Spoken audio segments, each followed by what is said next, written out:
É muito forte esse período com o estudo do corpo, tá? Eles começam a fazer, e aí era proibido, claro, mas escondido, eles abriam os corpos, né, já mortos, enfim, né, óbvio, e faziam análises, né? Os estudos da anatomia tiveram grandes avanços nesse período, embora tenham sido feitos de forma clandestina, né, porque não era permitido isso, mas teve grandes avanços, então, da anatomia, da medicina em função desses estudos. Já tinha uma ideia de se incentivar a atividade física buscando a saúde do indivíduo, tá? E ainda era muito forte esse dualismo, essa oposição entre corpo e alma, tá? Como duas coisas separadas. Vocês acham que é separado corpo e alma? A gente ainda tem isso muito forte, né? O Ocidente, eu acho que trabalha com essa ideia muito forte de corpo e alma como duas coisas separadas, né? Os orientais já é um pouco diferente, eles já trabalham numa perspectiva mais unificada, né? Corpo e alma é uma coisa só. E isso aqui então vem desde lá, né, da Idade Média e Idade Moderna, enfim, desde a Antiguidade que já se via muito essa distinção entre corpo e alma. Bom, aí vem a Revolução Industrial, né? E aí a gente começa a ver o que acontece com a Revolução Industrial. A gente começa a ver uma quantidade muito grande de produtos sendo produzidos em função, né, do avanço aí das tecnologias não, mas do avanço da ciência e das máquinas, né, que começam a produzir mais. E aí a gente começa a mudar um pouco a visão que se tem. Porque antes era o trabalho manual, trabalho minucioso, né, tu fazer uma coisa de cada vez. E aí tu começa a ter produção em série, né? Então isso muda toda a lógica de mercado e toda a lógica da sociedade. Muita coisa muda em função disso. Passa a ser um trabalho em que a criatividade ela não é importante, né? E baseado principalmente na repetição de gestos. Por quê? Porque o trabalhador ele precisa só fazer sempre aquela mesma ação, né, para produzir aquele produto, né, e a máquina ajudando, enfim. E aí a gente começa a ter um corpo que ele não precisa ser criativo. E aliás, é prejudicial se ele for criativo. Ele precisa então ser oprimido e manipulável. É melhor um cidadão assim do que um cidadão que quer ser criativo, quer criar, quer, enfim, explorar, né? Do que aquele que faz sempre a mesma coisa, que baixa a cabeça e trabalha, baixa a cabeça e trabalha, baixa a cabeça e trabalha. Eu acho que a gente tem muito isso ainda hoje, né? E aí o que acontece? Os movimentos corporais passam a ser regidos por uma nova forma de poder, o poder disciplinar. Alguém aqui de repente já estudou Foucault? Então, quem é da pedagogia, né? E Foucault fala muito isso, né? Do poder disciplinar, né? Que então começou a vir lá no período da Revolução Industrial, né? Que é essa ideia de tu tornar tudo igual, né? Disciplinar os corpos para eles fazerem a mesma coisa. E essas novas tecnologias de produção em massa, então, desencadeiam um processo de homogeneização de gestos e hábitos, porque isso é bom para o sistema capitalista, né? Para a produção em massa. E então começa a educação do corpo, a educação dos hábitos, então tornar todo mundo igual. Só que isso não é só importante para o cidadão produzir. Tu precisa desse cidadão que tem essa homogeneização de gestos para produzir, né? Mas também para consumir. Porque eu tenho uma produção em massa, eu preciso de um consumo em massa. Então eu preciso produzir consumidores em massa.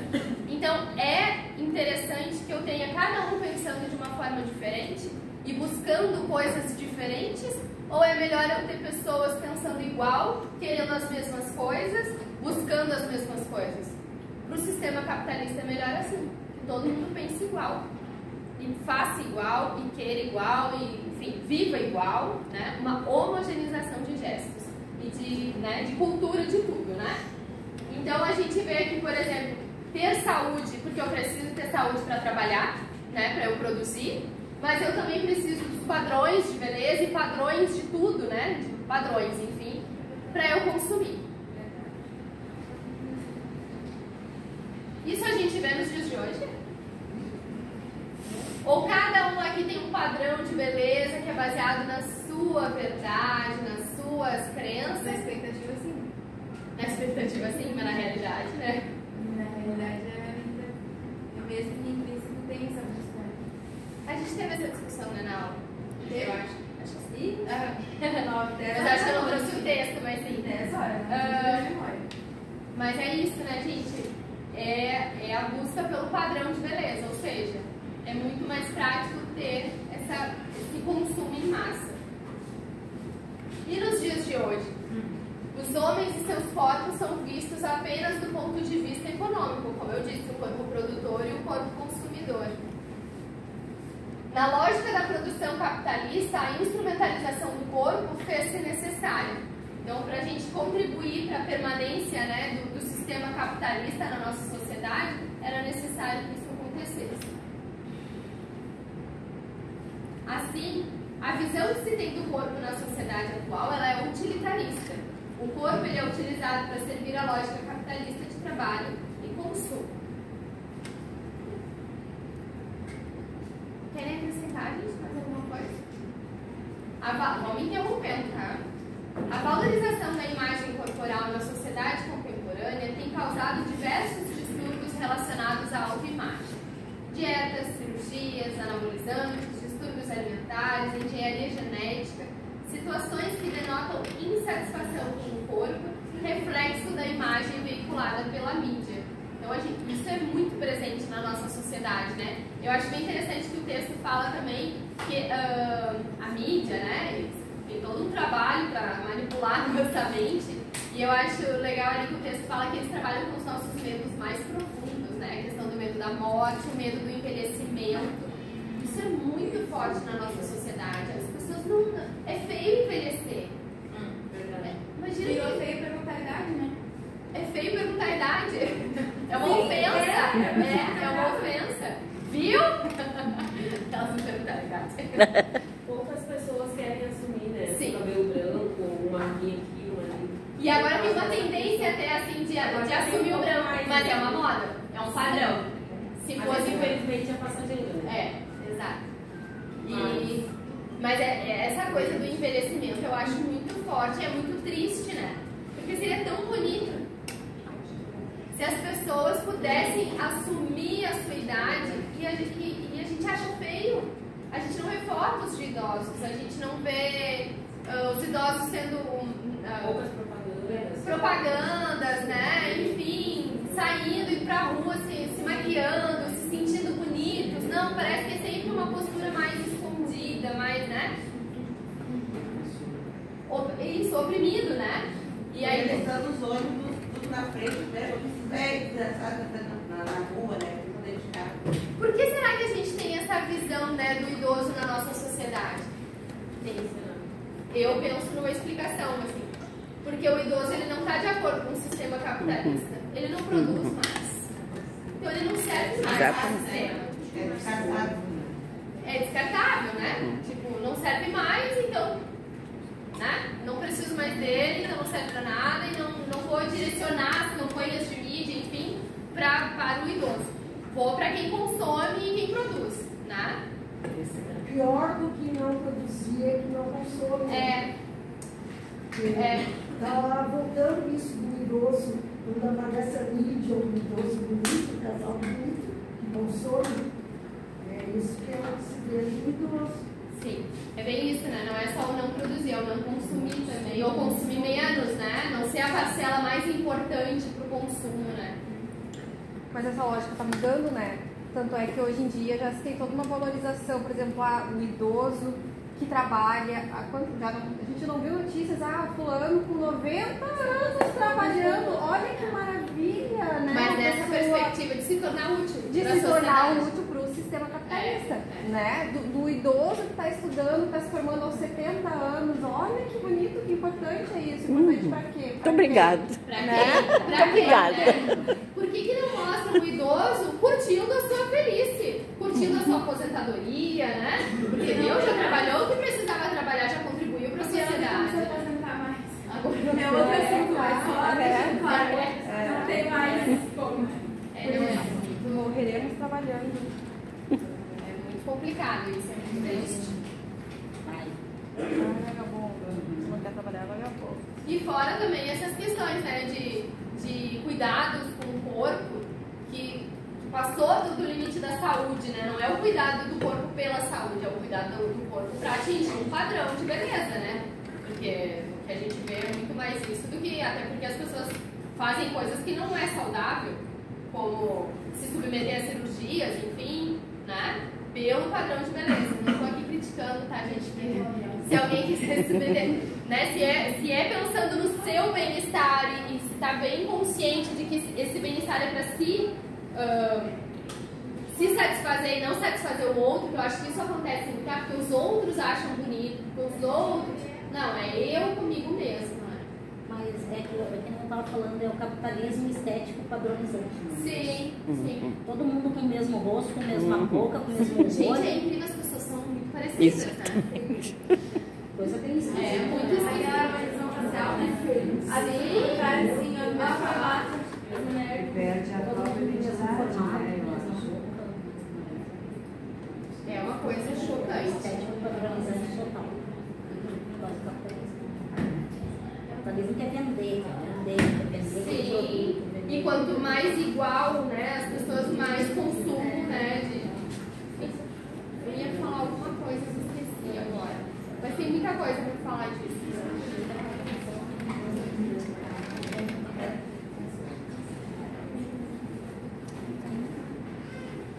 Enquanto o pensamento ocidental vem valorizando por muitos e muitos anos a razão como a sua real escudeira, para o pensamento oriental, o conhecimento racional é só um tipo de conhecimento que complementa o intuitivo. Então, lembrando, né, os orientais eles têm um pensamento um pouco diferente do ocidental, né? Então, essa coisa do não separar corpo e alma, né? Aqui a gente tem muito isso. E o conhecimento racional como só mais um tipo, né? Mas tem outros conhecimentos. E eles têm práticas corporais também que são diferentes, né? Que trabalham o corpo e a mente. Por exemplo, Tai Chi Chuan, o yoga, enfim, né? As lutas também. Nunca é o corpo pelo corpo, mas tem todo um embasamento ali em relação às questões mentais, emocionais, enfim. Que eu acho que é bem mais interessante do que tu ir para uma academia e trabalhar corpo. E até o respeito pelo idoso. Sim, também, né? Porque eles têm práticas que são bem voltadas. Né? A cultura oriental é muito valorizada, o idoso, né? É. Tem outras culturas também. Sim, mas Os índios também valorizam muito o conhecimento do idoso, né? E é interessante porque a gente não vê hoje em dia as crianças, que antigamente tinha essa coisa assim, vai lá, né? Vamos lá na vovó, vamos não sei o quê. Hoje em dia as crianças não pensam que de vó, não estão nem aí, né? Porque não é interessante. Não tem a TV lá, o canal que eu gosto de ver, na casa da avó eu não posso pegar o celular, porque ela, né? Então, isso tudo a gente contribui muitas vezes, reproduz, né, esse sistema assim, de não valorizar o nosso idoso. No corpo estão inscritas todas as regras, todas as normas e todos os valores de uma sociedade específica, por ser ele o meio de contato primário do indivíduo com o ambiente que o cerca. E aí eu trouxe algumas imagens, né, para o quanto o corpo fala, né? São imagens de culturas, né, bem diferentes, né, da nossa. Aquele corpo dele fala. Pessoal, a ideia era dar uma resumida no texto, tá? Mas eu acho legal vocês lerem o texto. Eu acho que tem muita coisa pra gente falar também. Acho que vocês também estão cansados, por isso que não vem mais coisas pra gente discutir. Mas é bem interessante, porque a gente vê muito disso na nossa sociedade, essa padronização, assim, de tudo, padrões. Né? E E a gente fica assim, ah não, mas eu não tô nem aí pros padrões. Não existe isso. A gente não consegue saber o que é a nossa vontade e o que é a vontade da sociedade, enfim, a pressão da sociedade faz com a nossa vontade. Porque a nossa vontade não é só nossa, é a sociedade que nos cria essas vontades. E é muito difícil separar isso. Então, a gente falou muito de idoso, né? Mas também tem a questão das crianças, assim, é muito forte isso já desde novinhos, assim, eles já são submetidos a essa pressão social, a imagem, o cabelo, sabe? Eu vejo crianças, os pais levando, mães levando as crianças no salão para alisar cabelo, para fazer unha, sabe? Para estar dentro de um padrão de beleza. É muito feio. Triste. As próprias. Agora, quando tu falou dos padrões, crianças que nascem, que têm síndrome de Down, e os pais fazem cirurgias nas orelhas das crianças. Porque a orelha de síndrome de Down é para tirar o aspecto, né, do característico visual. Mas dos padrões das próprias comemorativas, né? Sim. Porque, dependendo da religião, a pessoa não comemora. Só que como, por exemplo, tu está dentro de uma sala de aula, tem alunos, né? E tu como mãe, por exemplo, tu vai levar o teu filho, por exemplo, o próprio Halloween, né? Sim, o Halloween foi, não sei, foi enfiado goela abaixo. E aí, famílias que não querem se encaixar naquele padrão ali. Mas a escola, né, se mete, porque como é que tu vai fazer compra, né, a escola, né? Tu vai excluir o teu filho, né? Mas eu acho muito interessante, porque na minha época de escola não tinha. Meu filho foi dele mesmo. Ótimo! Não, o Halloween foi um bom exemplo mesmo, porque é uma data que não tem nada a ver, não é da nossa cultura, não é da nossa cultura. É a homogeneização, porque eu acho que isso também, a internet, enfim, hoje em dia a gente se comunica, né, com o mundo inteiro, né, através de Instagram, Facebook, enfim, com tudo, né. Então, é uma homogeneização mundial, não é só da nossa cultura aqui no Brasil, é do mundo. E quem é o chefão, né, dos padrões é os Estados Unidos, né, enfim, é o principal, né, que traz toda essa... E o Halloween não é da nossa cultura deles, mas aí todo mundo tem que comemorar o Halloween, né? E ninguém pensa, ninguém reflete sobre isso, assim. Simplesmente começou e... Porque é comércio. É comércio? Natal é comércio. É. Páscoa, então. Todas as datas foram criadas. Elas são católicas. Viraram datas de O Dia das comércio. Crianças foi a Johnson & Johnson que criou. Porque, né, para vender, junto com acho que é uma marca de brinquedos, para vender os brinquedos, né? Que é uma marca de brinquedos. Para vender. A padronização, né? Vamos criar uma marca. É. Mas eu agora, eu acho que eu já falei pra vocês, eu tenho um neném de 1 ano e 1 mês, né? E aí é um absurdo o que tem de coisas assim pra criança, não só de produtos, mas de um marketing. Por exemplo, agora tem o tal do, como é que é, do chá revelação. Aí todo mundo faz chá revelação. Gente, qual é a importância do chá revelação? É uma coisa, né? Não sei que idade tem essa família. 20. Minha filha fez chá de revelação logo. Sim. Ela não quis fazer chá de revelação. Meus filhos, eles são... Mas é umas coisas, chá revelação, aquelas fotos de um aninho, que aí eles têm que comer um bolo e tirar foto. Isso é uma coisa, aí tu olha no Instagram, todo mundo faz aquilo ali. De onde que tiraram, né?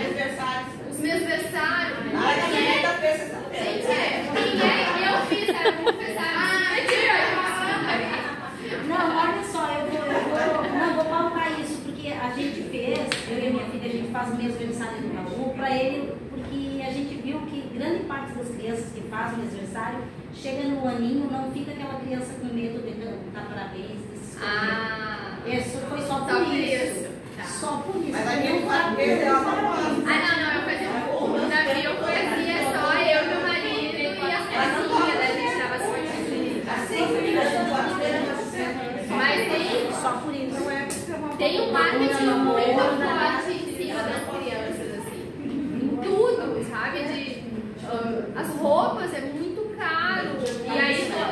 padrãozinho de as crianças têm que usar tal coisa, sabe?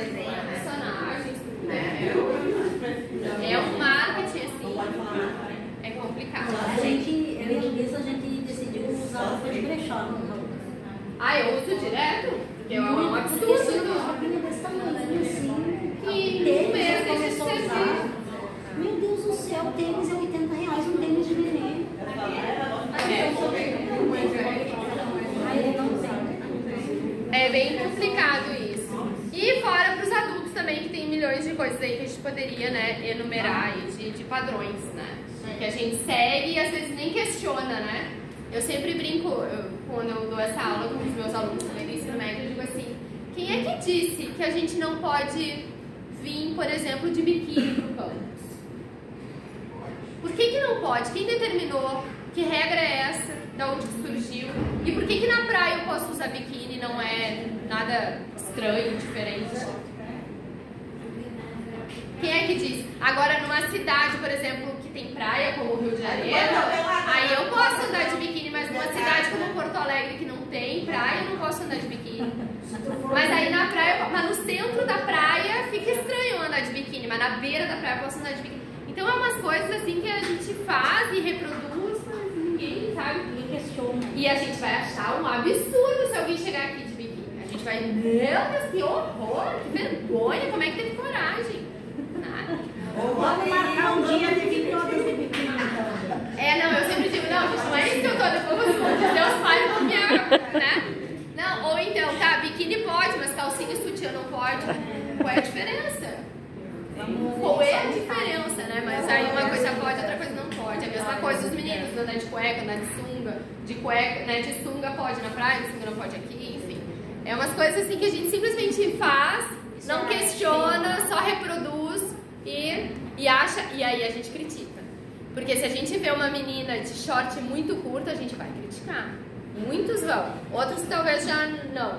Mas muitos vão dizer, meu Deus, isso é roupa de andar na sala de aula, no colégio. A maioria vai criticar, vai dizer, não pode, que horror. E aí já vai fazer 1000 preconceitos sobre a pessoa, né? Então, eu acho que a aula hoje era para trazer um pouco isso, assim, e a gente, toda vez que, antes de pensar qualquer coisa, vamos refletir. Vamos refletir o que é a gente pensando, o que é a sociedade que colocou na nossa cabeça. É difícil, porque são ligadas, né? Não tem como separar isso. Mas antes de apontar o dedo, de falar sobre a cultura do outro, porque a gente está falando aqui de culturas, né? Eu trouxe as imagens, culturas muito diferentes. Mas de uma família para outra também tem culturas diferentes, tem hábitos diferentes. E a gente critica, a gente aponta, a gente fala mal, a gente fofoca. Então vamos ter cuidado, assim, vamos respeitar. Vamos respeitar, né, os outros, vamos respeitar o nosso semelhante, né? Ah, é? O que vocês trabalharam com a moral? É um complemento, né? Mas então tá, pessoal, querem complementar? Pra ser mais fala. Na próxima vamos continuar a história. Está longo? Conseguiram terminar de ler o texto? Não. Eu fiquei vendo. Ai, que eu vi no celular. Gente, mas o texto tá lá no Siga. O colega aqui, o Marcos falou uma coisa que eu acho que é isso. Que o pessoal tava tentando fazer um cadastro. Não precisa. Recuperar a senha, porque pelo que ele viu ali, todo mundo já tem um cadastro. Já tem, já. Vai recuperar a senha. Mas eu acho que não precisa, vai recuperar a senha. E conseguiu entrar. Como é que é? Bota Siga A IF. No celular. Pode ser no Google. Bota no Google ali, Siga A. SIGAA IFRS. Tá? Vai no segundo que aparece, que é mais fácil de entender.